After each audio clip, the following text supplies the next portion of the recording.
It does not sit atop a sharp peak, spewing bright red lava like in the movies.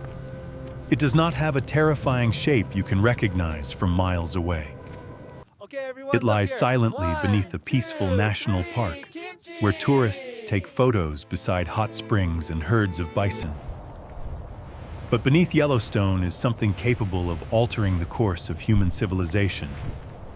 Not just a volcano, but a supervolcano. A supervolcano does not erupt like ordinary volcanoes. It does not simply send lava flowing down its slopes. It does not create a river of fire and then end. When a supervolcano awakens, it does not destroy a single city. It reshapes the climate of an entire planet. The difference lies in scale. A major eruption like Mount St. Helens in 1980 released about 1 cubic kilometer of material. A supervolcano must eject at least 1,000 cubic kilometers to earn that classification. 1,000 times more. Not slightly more, exponentially more. Yellowstone contains a magma chamber roughly 60 kilometers long, 40 kilometers wide, and several kilometers deep beneath the surface. That is not a narrow magma pipe. It is an ocean of molten rock compressed under immense pressure. And the unsettling truth is, it is still active. Each year, the ground at Yellowstone rises and falls by several centimeters. Geysers shift their rhythms. Small earthquakes occur constantly. Not strong enough to cause panic, but enough to remind us that beneath that thin crust lies an enormous energy system that has never truly gone dormant. So how does a supervolcano form? Unlike volcanoes that sit along tectonic plate boundaries, Yellowstone rests above a hot spot, a plume of intensely hot material rising from deep within Earth's mantle, continuously pushing heat upward. Over millions of years, the North American plate has moved across this hotspot, leaving behind a chain of ancient volcanic scars stretching across the geological map like a trail of fire. Yellowstone is the hotspot's current location, but instead of forming a towering mountain, the pressure building below eventually caused the ground to collapse, creating a massive caldera, a basin roughly 70 kilometers wide. If you were standing inside it, you might not even realize you were standing within a structure capable of triggering a global volcanic winter. A supervolcano is not most dangerous because of lava. What truly devastates is ash and sulfur dioxide gas. During an eruption, thousands of cubic kilometers of ash would blast into the stratosphere. These fine particles can remain suspended in the atmosphere for years, reflecting sunlight and dramatically lowering global temperatures. Not just a few colder days, but years with insufficient sunlight for crops to grow normally. In 1815, Mount Tambora in Indonesia erupted, small compared to a supervolcano. Yet it still caused the year without a summer in 1816. Snow fell in June across parts of North America.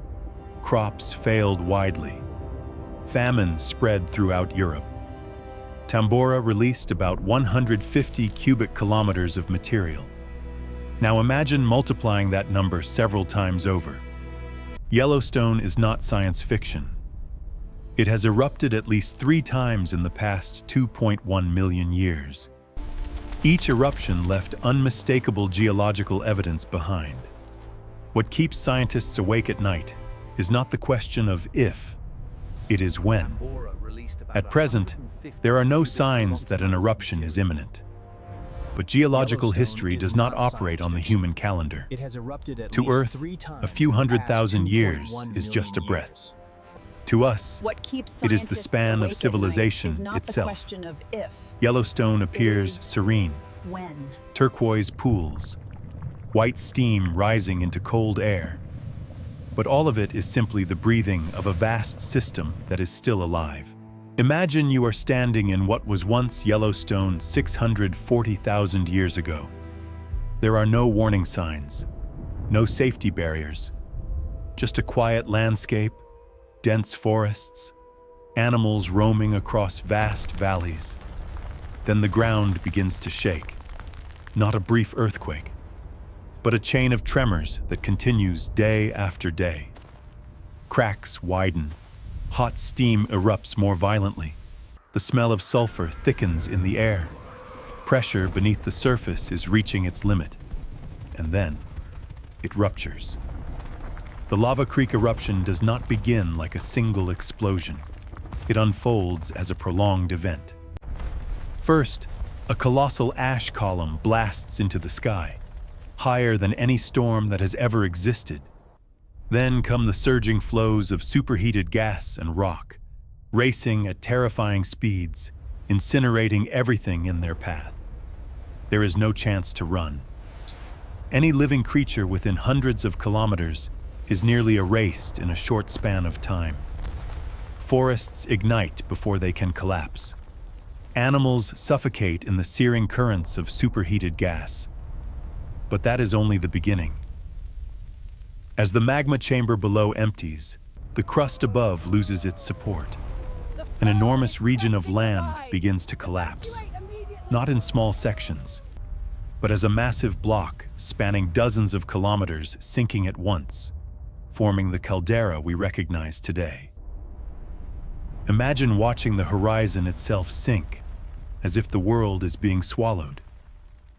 Ash from the eruption does not remain local. High-altitude winds carry it thousands of kilometers away. Thick layers of ash accumulate across vast regions of North America. Sunlight is obscured for months. The transformation does not happen in a single day and then end. Temperatures fall. Growing seasons shorten. Vegetation struggles to recover. Ecosystems already under pressure during the Ice Age become even harsher. There was no civilization to record that catastrophe. But Earth preserved it in stone, compressed ash layers, minerals crystallized under extreme heat. All of it stands as evidence of an event beyond modern imagination. And this was not the only time. Before that, Yellowstone erupted roughly 1.3 million and 2.1 million years ago. Each event left behind a massive caldera structure. Each reshaped the surrounding landscape on a vast scale. But what truly matters is not the number 3, it is the scale of energy. Estimates suggest the energy released during the Lava Creek eruption far exceeded the total nuclear arsenal humanity has ever possessed. Not twice as much, not 10 times as much, but beyond ordinary comparison. It was planetary energy, and it required no permission from any life form on the surface. The previous eruption occurred in a world far simpler than today's. There were no cities dependent on electricity, no intercontinental food supply networks, no global financial markets that could collapse from a single climate shock. The world then could slowly rebalance at nature's pace. But if a similar event were to occur today, the consequences would not be merely geological or ecological. They would be systemic. And this time, we would be standing at the very center of it. Imagine that one morning, seismic stations around Yellowstone simultaneously record thousands of tremors within a few hours. The ground begins to bulge at an abnormal rate. Geysers erupt higher than any measurement on record. Breaking news. Scientists convene emergency meetings. News leaks out. But the public still does not understand what is coming. On the first day the eruption begins, no one in North America can mistake it. A colossal ash column pierces straight into the sky. Airspace shuts down almost immediately. Thousands of flights are canceled. Highways clog as people try to flee the region. Within hours, neighboring states are blanketed in ash. Ash does not just dirty vehicles. It collapses roofs when it accumulates too heavily. It clogs engines. It cripples power systems as it coats transmission lines and substations. But the greater impact does not lie near the eruption's center. It lies in the chain reaction. Satellites begin tracking the expanding ash cloud. Climate models predict a significant reduction in sunlight over the coming months. Financial markets react before crops have time to fail. Food prices surge within days. Grain exporting nations close their borders to protect domestic supply. Global supply chains, optimized for cost efficiency, not crisis resilience, begin to fracture. After several months, the sky in many regions turns pale gray. Average temperatures drop. Growing seasons shorten. Wheat, corn, and soybean yields decline on a broad scale. Not every crop dies immediately. But climate instability renders agricultural forecasting nearly meaningless. Cities dependent on imported food begin to feel the strain. Governments are forced to ration supplies. Protests erupt where support systems fail to respond quickly enough. Meanwhile, healthcare systems face another challenge. Fine ash particles in the air increase respiratory illness. Clean water sources become contaminated by ash and chemical deposits. There is no single apocalyptic moment, just a steady progression of worsening months. A year later, global temperatures may still remain below average. Some regions enter consecutive cycles of crop failure. Poorer nations are hit first and hardest. But the largest question is this: can society maintain order? Modern humanity holds advantages the ancient world never had. Otherwise, it won't be clean. Forecasting technology, strategic food reserves, intercontinental transportation networks, nuclear energy that does not rely on sunlight. We are not completely helpless when scientists can monitor seismic activity in real time. Nations can build strategic grain reserves. Greenhouse technology and indoor agriculture can reduce dependence on external climate conditions. But all of it depends on one factor: cooperation. If nations choose to share resources, coordinate production, and prioritize stability over short-term gain, the damage could be contained.